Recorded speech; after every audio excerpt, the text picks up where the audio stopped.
अस्सलाम वालेकुम my YouTube family, I hope everyone is doing good. सब ठीक ठाक होंगे, भले चंगे होंगे और अपनी अपनी लाइफ एंजॉय करेंगे। आज की वीडियो में मैं कुछ रेसिपी सिखाऊंगी, आपको अपनी फ्रेंड से मिलाऊंगी और होगी कुछ चटपटी गपशप। बट वीडियो स्टार्ट करने से पहले do subscribe to my channel. उसके बाद मेरी वीडियो देखिएगा और अपनी जो फीडबैक है मुझसे कमेंट सेक्शन में शेयर कीजिएगा। बहुत मुश्किल है शिफ्ट करना भी बहुत। आपका सामान पूरा आ गया, सामान पूरा आ गया।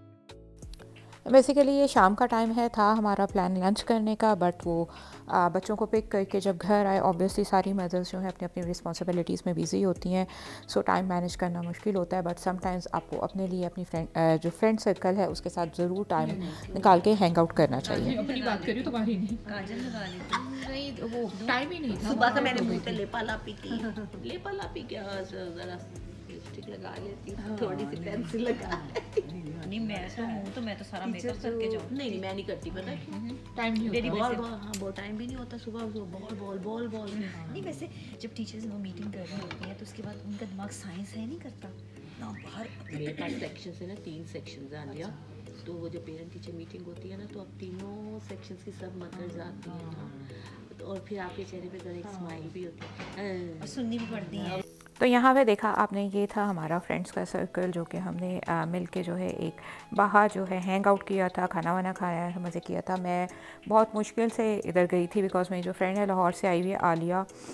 हुआ ये कि जिस दिन वो आई है नेक्स्ट डे मेरे फादर की होगी तबीयत बहुत शदीद ख़राब, एंड ही इज़ हॉस्पिटलाइज। मैंने इंस्टाग्राम पे कल स्टोरीज़ भी डाली थी और मुझे बहुत सारे लोगों के जो है कमेंट आए थे, दुआएं दी थी, thank you so much for that.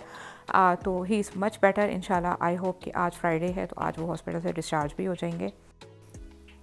जो मेरी लाहौर से फ्रेंड आई हुई है आलिया, वो इधर थी पूरे हफ्ते के लिए, उसका कुछ काम था वो कर रही थी। बट मैं इतनी ज़्यादा ऑक्यूपाइड हो गई पिछले पूरे वीक में कि कल जाके मुझे कुछ मेंटली रिलीफ मिला है और फिज़िकली भी कल मैंने थोड़ा सा रेस्ट किया है। अम्मा अब्बा दोनों बीमार हो गए थे और उनकी टेक केयर करना, फिर हॉस्पिटल, आपको पता है जब आपका कोई भी बंदा हॉस्पिटल में एडमिट हो तो आपको कितना जो है मैनेजमेंट डिफ़िकल्ट होती है। बट मेरे heads off to my brother जो कि सारा मैनेज कर रहे हैं, उनके साथ मैं थी, मेरी भाभियाँ हैं, एवरीवन वाज, मतलब अम्मी को भी उन्होंने ऑलमोस्ट कहा था कि आप इनको हॉस्पिटल में एडमिट करा दें बिकॉज उनको भी निमोनिया डायग्नोज हुआ था।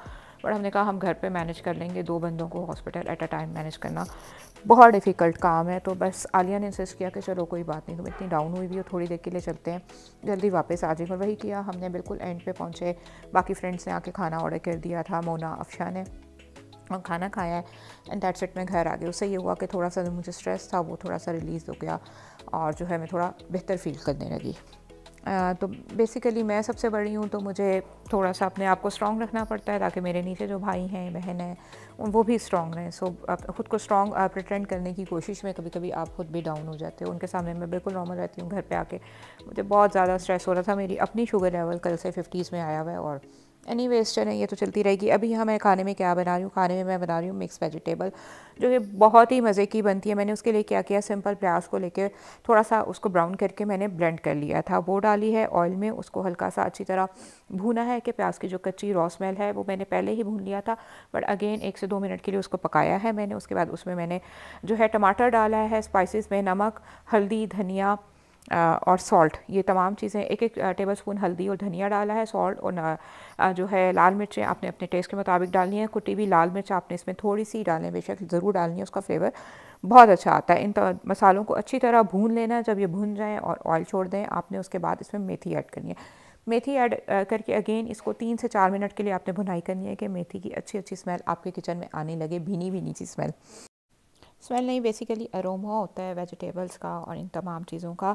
उसके अलावा बाद जो है इसमें मैंने वेजिटेबल्स जब ये इसकी अच्छी तरह भुनाई होगी ऐड की, गाजर हाफ़ के जी मटर पील करके उन्हें वॉश करके अच्छी तरह से, उसके बाद इनको मैं थोड़ा सा भून लूँगी और 2-4 मिनट के लिए ना हल्का सा दम होने दूँगी। उसके बाद मैंने क्या किया है, इसमें जो है आलू 2 से 3 मीडियम साइज़ के उनको क्यूब्स में काट लिया था।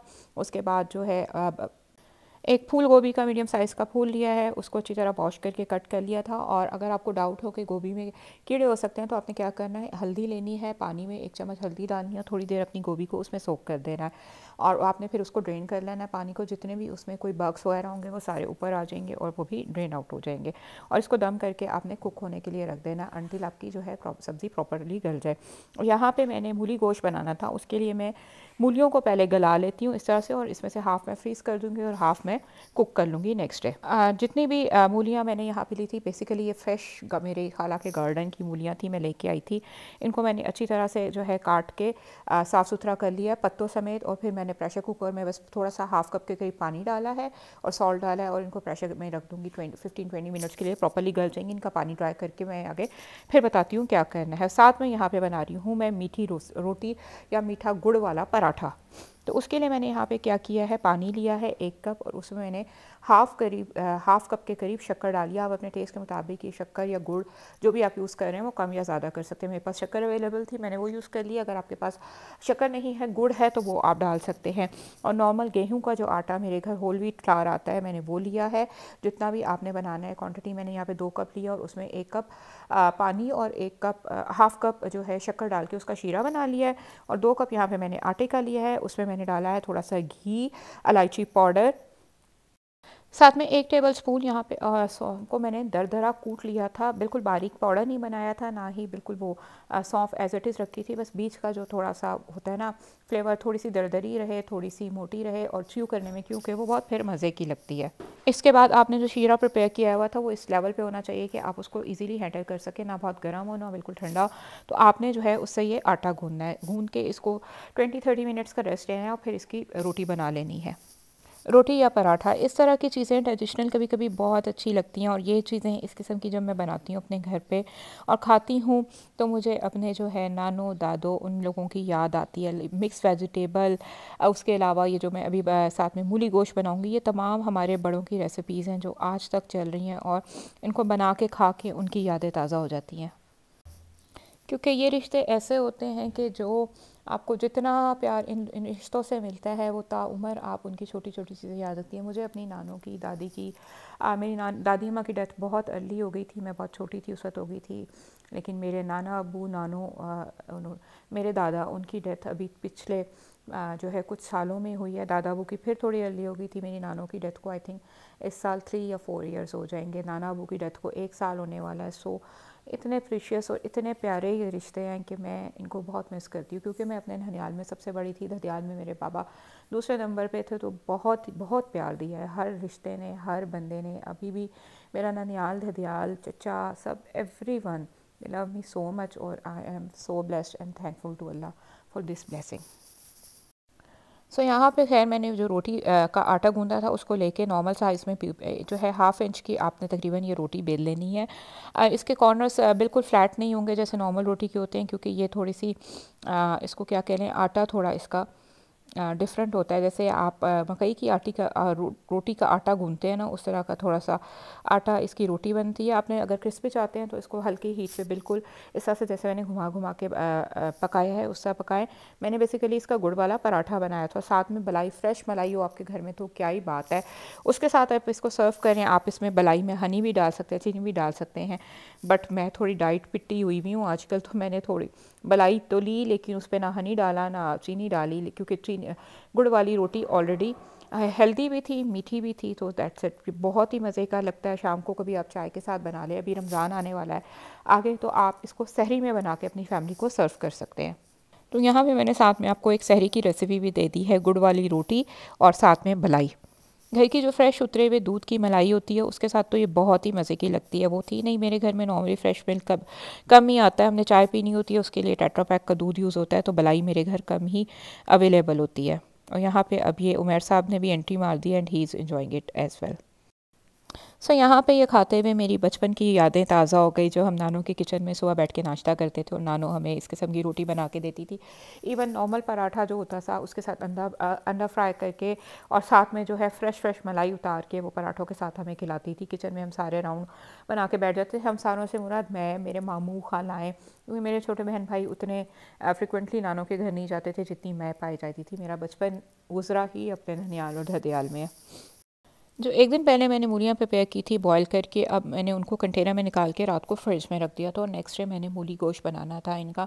मूली गोश्त बनाने के लिए जो है मैंने बड़ा गोश्त लिया था। उमर को ये मूली गोश्त जो है बड़े गोश्त में ही पसंद है, तो मैं उनके लिए समटाइम्स जब उन्होंने खाना होता है तो हमें बड़ा गोश्त में बना देती हूँ। बीफ लिया था यहाँ पे मैंने ½ kg, उसमें मैंने जो स्पाइसेस नॉर्मल डालते हैं आप, हल्दी, धनिया, मिर्चें, नमक, इन तमाम स्पाइसेस के साथ टमाटर और जो है प्याज वो डाल के इसको मैंने मसाला बना लिया था। मसाले को अच्छी तरह भून लिया। जब मसाले की भुनाई हो गई है तो मैंने जो उबली हुई मूलियाँ मैंने अपने पास रखी हुई थी उसमें से हाफ़, तकरीबन मेरे पास ये 5-6 किलो मूली थी, तो तकरीबन 1 से 1.5 किलो या 2 किलो मूली, वो आपके टेस्ट पे डिपेंड करता है। आप मूली की क्वांटिटी कम भी कर सकते हैं, ज़्यादा भी कर सकते हैं। मूली गोश्त बना रहे हैं तो ऑब्वियसली मूली आपको उसमें ज़्यादा रखनी चाहिए। 2 किलो तकरीबन आप देख लें यहाँ पे मूली है, हाफ़ kg बीफ में, वो मैंने डाली है और अच्छी तरह उसकी भुनाई कर लूँगी, क्योंकि मूलियों का जो पानी है वो रिलीज़ होता रहता है कुकिंग में। तो उसको ड्राई करना थोड़ा एक टेक्निकल और लॉन्ग काम होता है, उस पर काफ़ी टाइम लग जाता है। और एंड में आपने क्या करना है, सिर्फ जो सूखी हुई मेथी होती है वो डालनी है, हरी मिर्चें डालनी है, और यहाँ पे मूली गोश्त भी प्रिपेयर हो जाएगा।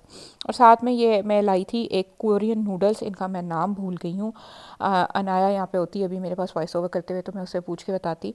बनाए बड़े शौक से थे मैंने कि मज़े के लगेंगे, खा लेंगे हम लोग, बट देवर टेस्टलेस, मुझे बिल्कुल नहीं पसंद आए और ये सारे के सारे मेरे पैसे ज़ाया हो गए। अनाया भी कही थी बड़े मज़े के होते हैं, बड़े मज़े के होते हैं मामा, ये कोरियन लोग खाते हैं, बट देवर टेस्टलेस।